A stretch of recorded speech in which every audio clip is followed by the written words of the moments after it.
বিগত বন্যায় বিজেপি একডালি মাঠে ফেলেনি, আর শাসক দল বালির বস্তা দিয়েই কাজ সেরেছে।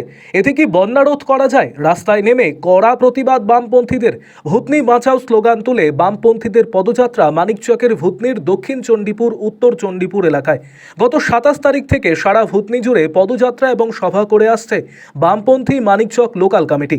তাদের নির্ধারিত দাবিগুলির মধ্যে অবিলম্বে শুখা মরশুমে নদী ভাঙন রোধের কাজ করতে হবে, ভূতনিতে দ্রুত বাঁধ নির্মাণ এবং দক্ষিণ চণ্ডীপুরে কাঁটা বাঁধে লকগেট তৈরি করতে হবে, গঙ্গা ভাঙন রোধে স্থায়ী কাজ কেন্দ্র এবং রাজ্য সরকারকে করতে হবে এবং পুনর্বাসন দিতে হবে।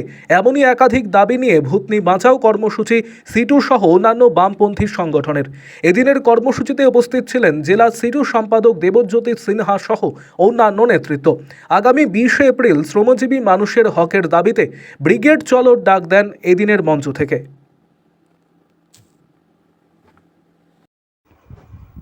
আরও আপডেট থাকতে আমাদের ভিডিও শেয়ার ও ফেসবুক পেজটিকে লাইক করে ফলো করে দিন। ব্রিগেড সমাবেশ শ্রমিক, কৃষক, ক্ষেতমজুর আর বস্তি ফেডারেশনের আহ্বানে ছাত্র, যুব, মহিলা সমস্ত অংশের মানুষকে যুক্ত করে শ্রমজীবী মানুষের ডাকে ব্রিগেড। আমরা মানিকচকে জনতার দরবার করেছি। এই জনতার দরবার থেকে জনতার ব্রিগেডে আমরা মানুষের দাবিগুলো নিয়ে যাচ্ছি। আজকে ভূতনিতে বাঁধ হচ্ছে না। বাঁধ যদি না হয় তাহলে তো আবার বন্যা হবে। কেন?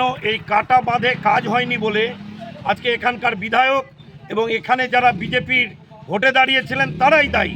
কেন? মোদী সরকার একডালি মাটি ফেলেনি, আর তৃণমূল সরকার ওই বালির বস্তাতে ভরে আজকে হচ্ছে যে বাঁধের কাজ আটকাচ্ছে। আরে বালির বস্তা দিয়ে কি ভাঙন আটকানো যায়? ভাঙনের স্থায়ী রোধ চাই, পুনর্বাসন চাই। এখানকার একটা বড় অংশের মানুষ হচ্ছে কিষাণ জাতি, এসটি সংরক্ষণের বিষয়টা দ্রুত সমাধান করতে হবে। কত ললিপপ খাবে? একবার এনায়তপুরে মুখ্যমন্ত্রী এসে বলে যাবেন, বিজেপির নেতারা বলে যাবেন, ফলে আর মানুষকে কাজ না করে মানুষকে হিন্দু মুসলমানে নানান জাতপাতের ভিত্তিতে ভাগ করা হচ্ছে। মানুষের ধর্ম নিজেদের বাড়িতে আছে, মানুষ সম্প্রীতি নিয়ে থাকতে চায়। আর সামনে রামনবমী আসছে, এই বিজেপি আরএসএসের যে সাম্প্রদায়িক উত্তেজনা থেকে সতর্ক থাকতে হবে। ঠিক একইভাবে মুসলিম মৌলবাদী যারা আছেন, বাংলাদেশের ঘটনার পর একটু তাদের মধ্যে উন্মাদনা তৈরি হয়েছে, ফলে দুই মৌলবাদের বিরুদ্ধেই আমাদের হচ্ছে লড়াই চলবে। আমরা ব্রিগেডে যাব, তার আগে বুথে বুথে মানুষের দাবি নিয়ে আমরা লড়াই আন্দোলন করছি। আমাদের গোটা ভূতনিতে 4 দিন ধরে পদযাত্রা হচ্ছে। দক্ষিণ চণ্ডীপুরের কাটা বাঁধে যেখানে একজন গর্ভবতী মহিলা মারা গেল, এখানে এই রাস্তাতে জয়দেব মণ্ডল বলে একটা বাচ্চা ছেলেকে গাড়ি পিষে মেরে দেয়া হলো। তিনি তৃণমূলের নেতার নাতি আছেন না ভাতিজা আছেন, তাকে কেন পুলিশ অ্যারেস্ট করবে না? এর আগে উনি কালিয়াচকেও খুন করেছেন, এর আগে তিনি মালদাতেও খুন করেছেন। পুলিশ প্রশাসন তৃণমূলের দলদাস হয়ে যাচ্ছে। আজকে মানুষের দাবি নিয়ে লড়বে কে? এই যে কাটা বাঁধে লক গেট করার কথা ছিল, এখন দেখছি বিধায়ক এসে ফিতা কাটছেন ওখানে।